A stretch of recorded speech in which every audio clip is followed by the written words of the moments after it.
It's often said that young people now just aren't into cars anymore.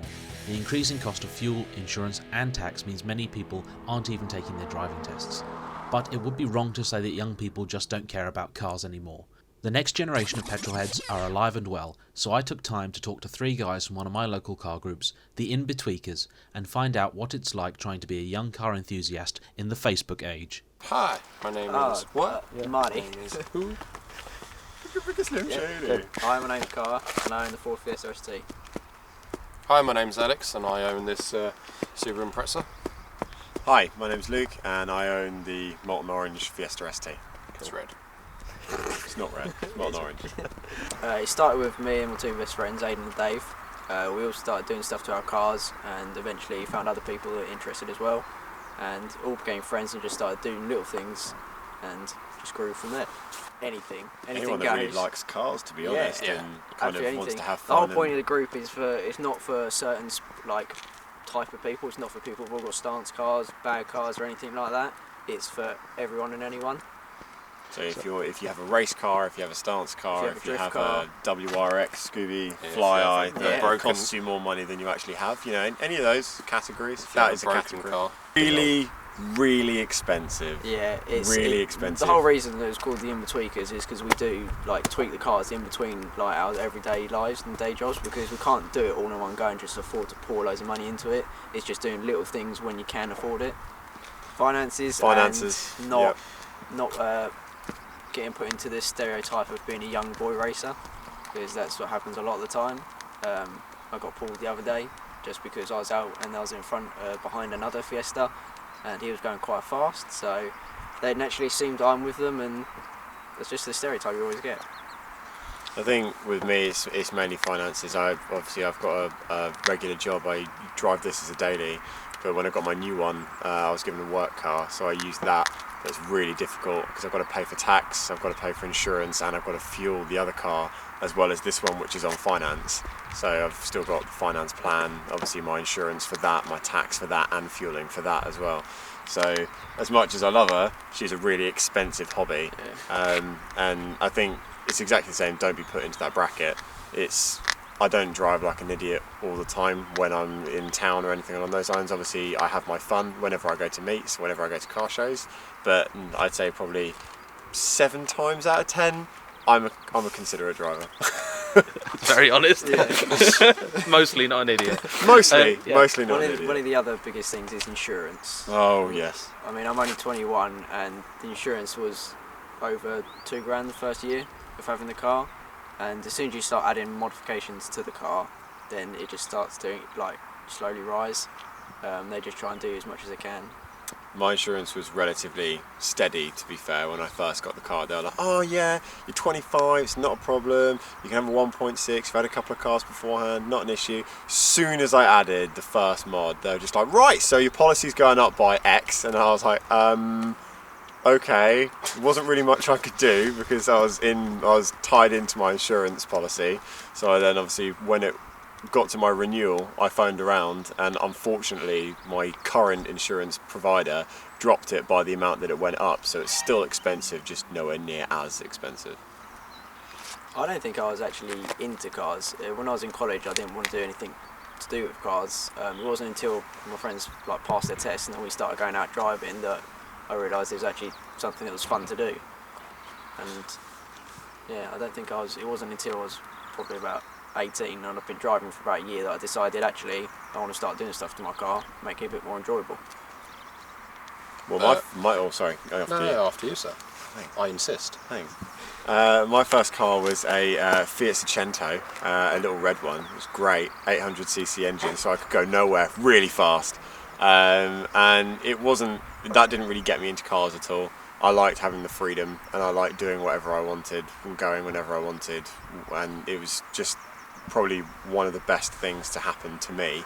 And then obviously I ended up pouring far too much money into it because it kept on breaking. Should have LS swapped it. Yeah. I got I got a new clutch, I got a new gearbox, a new handbrake, new air filter. I ended up having to go and have a new exhaust. I patched it up about 5 times beforehand. But yeah, I think after that, I then obviously decided to go onto a PCP agreement with a little KA 1.4 metal edition one. Fine, got me from A to B quite quickly, and then after that I decided to go and kind of get a car which has a little bit more oomph to it. And then once I got it, I obviously went onto Google and then typed in owners clubs, and then became part of the STOC, which originally got me into cars, like as much as I am now, and then it's kind of evolved from there really. I try to do as much as I possibly can. Recently, after finding out that it costs £308 for one headlight for my car, I thought, yeah, I don't really fancy paying that. And I went to go and have a wing mirror replaced on my other half car, and they tried to charge £125 labour. So I did it myself, and it took 5 minutes to do, and I actually enjoyed doing it, because it's one of the things that once you've done it and you look at it and you've gone from a smash wing mirror to a completely new one, you think, yeah, I've actually done that. It's the sense of pride in it, because you know you've done it yourself and you've fixed it all yourself. I try to where I can, but I'm not particularly mechanically minded, and working full time doesn't leave me a lot of time to get out there, get outside my house, because I don't have a driveway or something to work on. So if I can do it without breaking the car even more, I'll give it a shot.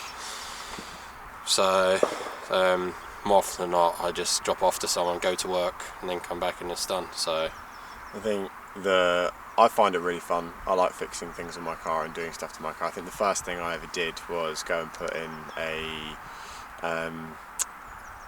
air induction hose, I think it was, and I felt really proud of myself. I was like, haha, I did something, I did a thing. And then I think from then on it just kind of started, and I started doing more bits here and there, and changing light bulbs and kind of doing little things and progressing onto bigger things. But yeah, it gives you, I agree with Carter, it gives you a massive sense of pride and achievement of what you've actually done, instead of just picking it up from a garage and saying, look what I paid for them to do. You do when you go to like the car shows. You get a lot of people that appreciate what you've done to the car. Outside of car shows, you occasionally get the odd look from people when you're driving down the road, but most of the time I find myself is you get people trying to egg you on because they think, oh, look at this idiot and his boy racer car, let's try and give him some. And then, like I said earlier on with the police, I've been pulled more than a couple of times, because some of the times they just pull you over just to have a chat. Like when I was with Alex before, they pulled us over for your number plate. Oh yes. And they just decided to pull us over because it was me and the ST, Alex in his Subaru, and our friend in his C63. So it just depends on where you are and who you go past. I don't really get that much attention. I do sometimes from people that know what it is, and obviously like quite an iconic car with the blue and the gold, but I don't really get that much attention. I'm not really driving it to get attention, so. I think I live in an area where there are quite a few modified cars anyway, and everyone's modified car is to their taste. Personally, the ones around my area are not my taste, but it completely depends on where you drive and who kind of crosses your path. So a lot of the time I do it because I quite like the look of my car, and I do it for kind of self-satisfaction. But whenever I drive around, I get the odd look from people every now and again, but apart from that, I don't really get a lot of negative attention. It shows a lot of people are very interested in the colour and the alloys, but apart from that, no, I don't think I've received any massively negative attention. They're all wankers, and we all want to go and drive at 1,000,000 miles an hour, and we all want to go and play massive loud music and eat McDonald's until 4 in the morning, and then go down a residential street where I put my car into neutral and coast into my residential street because I don't want to piss off my neighbours. But that's kind of like the biggest misconception, is usually a lot of boy racers are the ones that want to kind of cause trouble, where I just want to go out, enjoy time with friends and have a nice drive about. Yeah.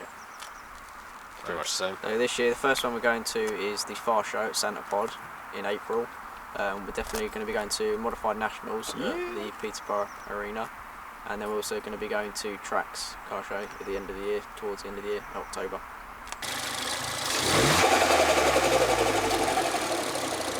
VW camper van split screen. 100% VW camper van split screen. That is my dream car / van. Bus. I honestly can't think of one because I'm more than happy with the one I've got. I've always said I'm going to keep the car until it becomes the classic, like the old Escort RSs. Keep it and just really appreciate and value. think about it a lot, visualise driving it, Yeah. that sort of Put stuff. a lot of things in your basket, and then I was don't- literally don't- about to say and this, then don't save for click later. checkout. Save for Save for later. yeah. And then You go look back at- to it, stare at it, wait another month, and you still can't afford it. And then eventually you'll be able to press checkout. Yeah, so you go to all these performance sites and you find all these things. Trust me, my basket on quite a few performance websites is very full, and unfortunately my bank account is very empty. So it's not going to be anytime soon for any car parts. But that's kind of how I pass my time of day when I'm not driving it, is looking at what I can add to it. But then I think about insurance. I think there's a lot of time it's trying to think of original ideas for the car, because I know from like personal experience, I've thought of doing something to the car. I thought, I've not seen that before. I want to be original, and as soon as you get the money to actually do it, someone else has already done it. Or So just what- going shopping with a trolley and doing some mad skids around the aisles. Who doesn't good do fun. that? Have you smashed into anyone yet? Not anyone. I've hit a stack of cereal boxes before, and just started putting them back together, and it was Some could say- hopeless. So some I could went to do even- more mad skids. Some could say you're even a serial killer. That was awful. Please edit that out.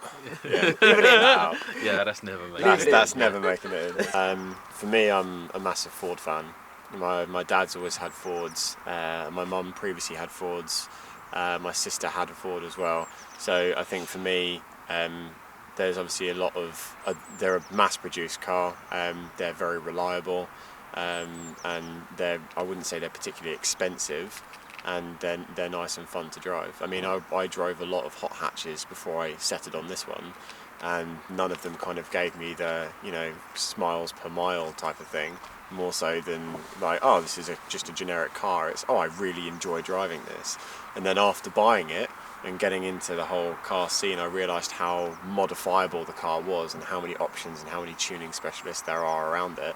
So that's kind of the main reason why I went for it, is family influence and just generally the brand of Ford itself. That's true. I've always liked the Fiesta STs, and I always said to myself when I got my first car, I said, one day I'll get myself an ST. And then the opportunity came up, and I thought, yeah, I'm just going to take it. And ever since then, I've just enjoyed driving it. Every single time I get in the car, it puts a smile on your face. Like, no matter what you do, like if you're feeling down, I drove a courtesy car, which was a KA. And if you're ever feeling out of love with your car, go and drive a KA, because that will instantly make you fall back in love with it. I owned one. I just Yeah. like to reiterate that fact. Yeah, I had mine for a year before I traded it in. I just want to say that. It was just, I did have just a normal Fiesta Z-Tech beforehand, and it's just a completely different car, and I just thought, I liked the Ford, I liked the reliability of it, I liked how it handled, the comfort, how it looked, everything like that. And so I just decided I'd go for the quicker, sportier version. I really like the colour. I got mine because rally car. Really, it's fun when you manage to find a bit you can actually take it on. Now there aren't too many places, but when you come across like a little patch of grass or a bit of field or something, it's good fun. Or when there's a bit of ice out in the roads, I can't do it there. That's farmers' land. There are rules, and I don't want to get shot.